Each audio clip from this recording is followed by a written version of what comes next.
Here's the truth about male-female relationships. Women fuck men they respect. Mm-hmm. That's it. They don't fuck men they like. They don't fuck men they love. They fuck men they respect. If she loves you and likes you and doesn't respect you, she will not have sex with you. I have women who respect me and fucking hate me, but they're here every time I call. So how do you make women respect you? Well, first you have to be worthy of respect as an individual. There's no hack. If you're worthy of respect, you're worthy of respect. But secondly, you cannot allow blatant disrespect. So if you allow her to blatantly disrespect you and you tolerate that, then you're setting a precedent, which means, well, why would I respect this guy in the first place? And I've had loads of guys who come to me for like coaching and stuff, and they say, you know, my woman doesn't respect me, da-da-da-da-da. And I say, look, it's much harder to fix something that's broken than just never let it go wrong in the first place. Right. From the second you got together, you should have been a man, and you haven't got to be an asshole. You haven't got to be aggressive. I'll sit with a girl and very politely say, look, if we're going to be in a relationship, if I'm going to take you seriously, you're not going to have male friends. If you want to hang around with a whole bunch of men, then I'm not going to take you seriously. What do you mean you won't take me seriously? I mean, we can fuck, but I'm never going to look at you as serious material. So it's the idea, the decision is on you. If you want to be serious, you're not going to talk to those guys. You want to talk to those guys, I'll fuck you sometimes. You decide. And I lay it on them. Now, if they choose to keep all their male friends, then that means she's chosen these friendships over me, which means sooner or later she was going to cheat anyway. Like, how long until she jumps on a new dick anyway? So why would I even be upset about it? But most men are too scared to just put the ultimatum down. And you haven't got to put the ultimatum down in some scary, big, brash way. Just be clear. Look, any woman I'm with who I take seriously doesn't hang around with other men. So it's your choice. And this is the point. But most men don't say anything. They let it slide and they let it get completely broken. And they come to me and say, well, how do I fix it? It's like, well, you have to make it not let it get broken in the first place. You need to understand your boundaries and expectations as a man. And you have to set them. And you have to make sure she complies and sticks to them. And if she doesn't, you're going to have to find somebody else. Say, oh, Tate, but I don't want to be a playboy like you. I say, look, if you want to be happily married, the best thing you can be first is a playboy. Yeah. The best thing you can do, because you're going to learn a whole bunch about women. You're going to have a whole bunch of choices to choose for a wife. If you're stuck with one option, the one chick you met, you know, then she might be a dickhead. Some women are just dickheads, you know? You know, some women have been fucked too hard too many times by too many big, scary guys, and they just don't want to listen no more. So, like, being a playboy is important. But, yeah, absolutely. The key is this as a man, and this is the bottom line. Most men are not prepared to walk away. Yep. And if you're not prepared to walk away, you don't have any weapons. Exactly. If she knows no matter what, you won't leave, then what weapons do you have? Anything you say, shouting, screaming, yelling, going out away for a few days, whatever. She knows you're going to come back. You have no weapons. The second, imagine a girl came to you and she said, no matter what you do, no matter how many times you cheat, no matter what, I will never leave. Right. Think of all the shit you do. I know I do. Yeah. So this is the point. So as a man, if you're never prepared to walk away, you're never going to be respected. Respect and the woman thinking, you know what, he might just leave me, are linked.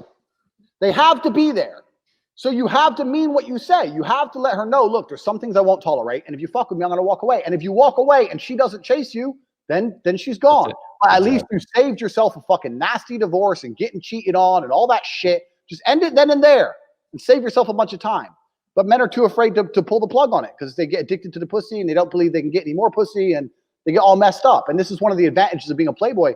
I can leave any chick because I got 10 more. Yeah. So if she doesn't act right, I'll just replace her for the night and I'll feel better by the next day. I go through a breakup a week. I'm used to it. I don't give a shit.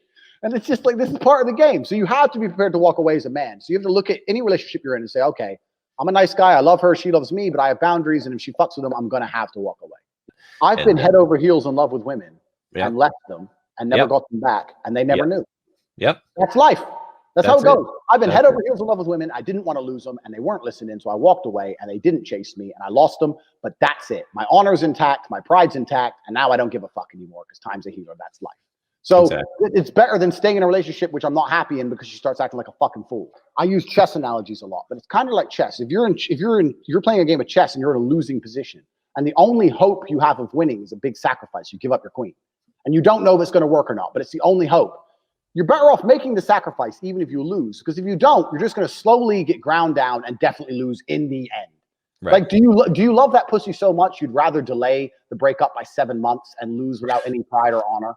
Yeah. And leave without any pride or honor while she cheats on you? Isn't it better just to say right hand in the air, you're not talking to that guy anymore? Like Yep. the end is coming. If she chooses to talk to that dude over you, the end is certain. So can you have enough balls to just say bye and at least leave with your head held high? But Right. this is another thing, man. It's crazy. These men have never been through any kind of emotional trauma. So the idea of breaking up with a woman is big to them. When you've been through real shit, a breakup just doesn't become that real anymore. You know, I've had people try to kill me. I have stab wounds. Tell me again about this girl who doesn't text you back. Like, who gives a shit? There's people in Syria getting bombed. Yeah. You know, like, you have to get some perspective and just realize you're being like, there's real trauma out here in the world. Terrible things happen day after day. And here you are, alive and breathing and perfectly healthy, and you're going to cry over some bitch? Just man up. People go, why you don't day game? And I have two things against day game. One, I'm a busy dude. The idea of going to a mall and just walking around the mall all day, going up to every girl I see, just seems pointless. It seems too women focused. All the red pill guys say, don't focus on the woman, focus on your mission, the women come afterwards, which is true. But then how can you be red pill and say that and then go to the mall where your only objective is to talk to girls and just walk around all day, girls, girls, girls, or walk around wherever you walk around, just talk to girls all day, every day. It's making women your primary mission in life, and women should not be your primary mission in life. You, who you are as a person, should be your primary mission in life, or your finance, or your physical fitness, whatever. It shouldn't be females. And mine never has been females. Mine was kickboxing. I was a kickboxing world champion. Now, if I'm going through my normal life and I happen to see a very beautiful girl in fucking Starbucks, I absolutely will go say hello to her. But I will not go out of my way to try and find a beautiful girl. The next problem I have with day game is the quality isn't there. And a lot of guys who do day game are purely interested in numbers, and they have these anon accounts and they fuck these girls and they go on there and said, another solid 9 from the mall, blah, blah, solid 8 or whatever. They have these stupid fucking criteria. We all know that most people's criteria is bullshit. My idea of a 9 and your idea of a 9 are different. There's no such thing as a 10. And 9s, the ones that do exist, are on a millionaire's boat in Monaco. They're hanging around with Arab sheikhs in Dubai. They've got 1.5 or 2 million Instagram followers. You don't find these girls in a shopping mall. There's no quality in day game. The most beautiful girls in the world are not walking around shopping centers in England or fucking Nebraska or Idaho or wherever you dorks do your day game. They're not just walking around buying tampons and pretzels. It just doesn't happen. So people go, I picked up a 9 at the mall. There's no 9s in that mall, you fucking moron. I could sit outside that mall for a month and analyze every single chick who walks in there and not see a single 9. And you're telling me every weekend you go find the only 9 in the mall. Do you fuck? She's a 5. And you're desperate, Mr. Day Game. You're a dork. And your idea of a 9 is actually a 5 because you don't live in the real world. If you were actually a G, actually a multimillionaire who traveled the world, actually in the higher echelons of society, you'd understand what a 9 is. And there's none of them in Day Game. You don't find 9s just walking around. I don't reply to 7s. Don't negotiate with 7s. That's the rule. If you inbox me and you're a 7 and you say, let's fuck, I'm probably still not going to do it. I'm genuinely one of those guys who actually only sleeps with beautiful girls. I know every guy says that and they're lying. I ain't fucking lying. Fuck day game. It's a waste of time. I have one test that I implement on girls to see if they're a good blueprint or a bad blueprint. And I say blueprint because I believe you make women. I believe if a man respects, a woman is a reflection of her man. So people look at my girls and they'll go, okay, he's got this hot girl who cooks. I've had people live with me. I've had people from like even AJ came and lived with me. People came and live with me and they're like, she cleans the house. She cleans after the dog. She cooks. She does everything you say. She lets you go out. You're out cheating. She doesn't care. She's nice to you. She did. And how? And it's like, it's not a matter of where did I find her. It's I made her that way. A woman's a reflection of her man. So when people say, oh, how do I find a good woman? I don't even agree with that necessary terminology so much. If your life is in order and you're a man worthy of respect, most women are going to respect you. Most, not all. There's the odd idiot. But in general, if your shit's in order, you're going to be fine.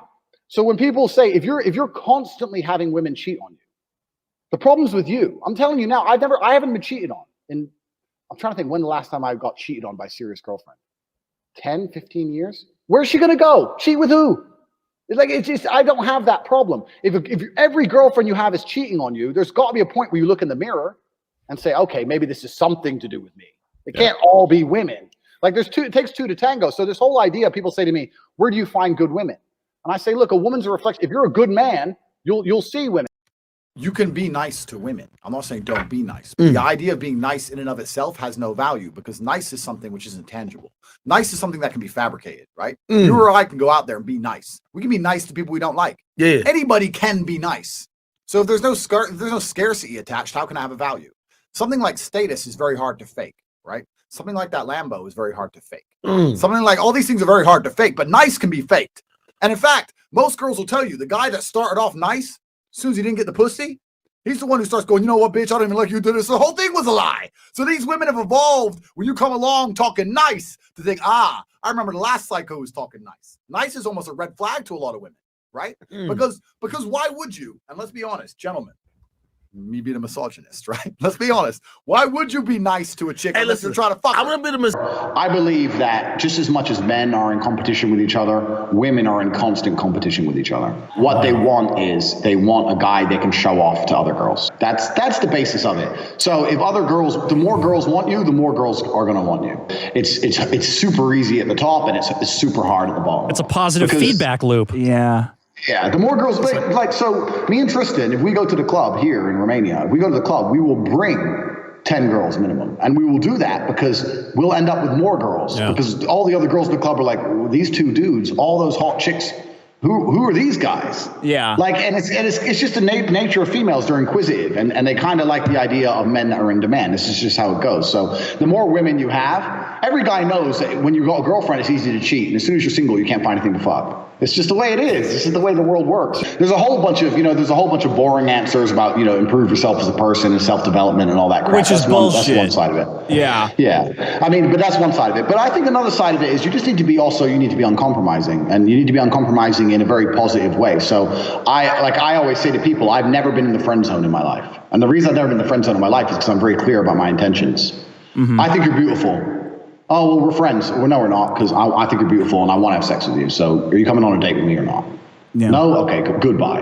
And I think that a lot of the biggest mistakes guys make is they don't believe they can be affirmative as a man without coming across as an asshole or coming across as a jerk or coming across creepy. You can just be affirmative in who you are and be confident with who you are and be clear about your intentions, and you'll be fine. Women are absolutely emotional. And what I've learned is it's better for a woman to even hate you than feel nothing. Because women live in an emotional world and they want constant drama. Look at Keeping Up the Kardashians. Look at the shit they watch. Yeah. They want constant drama and they want constant interaction and attention. So what I would always try my best to do is I'd try and make girls very, very happy, and then I'd try and piss them off as much as I possibly could. And the emotional roller coaster of it just made me such a entertaining individual that it was very hard to replace me. Because they'd say, oh, I want a normal guy. And then they'd get a normal guy and be like, this is fucking sucks. boring. Yeah. So you could do anything you want to a woman except bore her.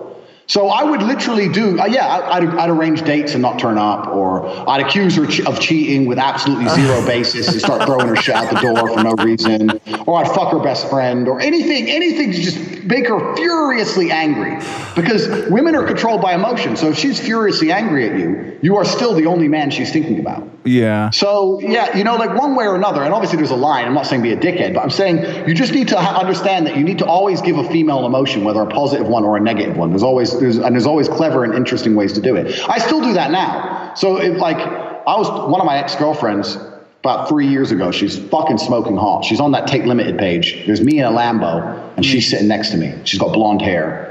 I haven't spoken to her for about 2.5 years. So I text her today and it's like, what do you say after 2.5 years? So my opening line was, I just messaged her and said, I'm tired of you cheating on me. And she's like, what? I was like, I know you're talking to other men. We're supposed to be together forever. I'm tired of this. And she's like, you're fucking crazy. I haven't seen you in 2.5 years. You're crazy. But if I just stick to you're a bad girl, you're cheating, it's all your fault, you're the reason we broke up, she ends up getting so annoyed and pissed off, sending me these pages and pages of texts. But that's better than not messaging me at all. So I'll just say, look, I thought you were, I'll say that kind of shit all the time. Oh, I thought you were a serious girl, but it seems like you're not the kind of girl for a relationship. I can't believe you cheated on me. And she'll be like, what the fuck? I haven't seen you in 2 years. What are you talking about? But then she has to defend her morality as an individual now. Sure. Oh yeah. So now she has to work. She's going to be trying very hard to convince me that she didn't cheat, and that, even though I've just completely made it up and I know it's just complete bullshit. But, you know, it's kind of like if someone's going to sit and talk to you long enough, you'll get your way. If she's going to keep texting me, she's going to get fucked. The real world is sexist. And when I say that, people start freaking out going, you hate women. I don't hate women. I just think men are better than women at certain things. And they happen to be the things that are extremely important for survival. Next time a woman gives you that strong, independent woman bullshit, you need to remind her that less than 200 years ago, without a man in her life, she would literally die. Men hunted. Men are stronger, we can run faster, we can swim further, we can fight. There's a lot of things a man can do that a woman instinctively cannot do. And for a long period of human history, if a woman didn't have a man, she would literally die and starve to death. So women need men for survival. Men don't need women. Yeah, we like to fuck women, and we need women to have babies. But in general, a man can survive on its own. A woman can't. And if you look at the way the world is, this is why women are instinctively attracted to alphas or attracted to men with money or status, because women know they need to be provided for and cared for. Any real woman who's going to not come at you with this new age feminist bullshit is going to agree with you. She's going to sit there and go, yeah, you're actually right. Women need men far more than men need women. And that's because men are physically superior to females. Who gives a shit about how if women are as smart as men? That's not even an argument. I believe maybe we are equal. Maybe. That's another debate. But the point is, if there's a hurricane and law and order disappeared and you were stuck out in the wilderness and shit fucking hit the fan and there was no police around, who cares how smart you are? You need a man to protect you or you're gonna get raped and killed. That's the reality of the world. I know they say men and women are of the same intelligence, and maybe that's true, but there's a whole bunch of shit which men and women should both be able to do equally as good that men are far better at. Like, we have like running, for example, yeah? We have running world records for men, running world records for women. The men are better at running because the men are physically superior to the females. That's obvious, fine. But let's say Formula One driving. There's no reason why a man would be better at driving a car than a woman unless he had faster reactions, unless he had something in his brain which allowed him to be more capable at that task. Why are all the best chess players in the world men? Why can't women break down the board and use their logic to compete with a man on a chessboard? I mean, there's a whole host of activities I can give you where it should be completely fair, where a man's physicality has nothing to do with it, where men simply excel and women don't. So I will actually take it a step further. I believe men are superior to women physically. I also believe men are superior to females mentally. I'm not saying there are no smart women. I'm not saying every man is smarter. I'm not saying that men aren't dumb. I'm not saying that. I'm saying on average, if I were to go out into the general public and ask 100 women questions and 100 men questions, the men would probably know more. I know women who don't know their left and right. I don't know a single man who does that. Next time you're in a car with a chick, go right, quick, and watch her flounder and go, which way's right? Say, think fast and throw something at her. Watch her just flap her arms around and get hit in the face. Men don't do that shit. I just want to make the point that people think when I say this, that I hate women. They're like, oh, you hate women. I don't hate women. I love women. 100% of the people I've had sex with in my life were women. I love women completely. I just understand that we're better at different things. Women are better at giving compassion and more compassionate. I believe a mother is a lot more important than a father in certain roles. I understand the strength of being a woman, and I understand what women are good at. But I also understand the strength of being a man, and I understand that men are far superior than females in most of the most important fields that make us human.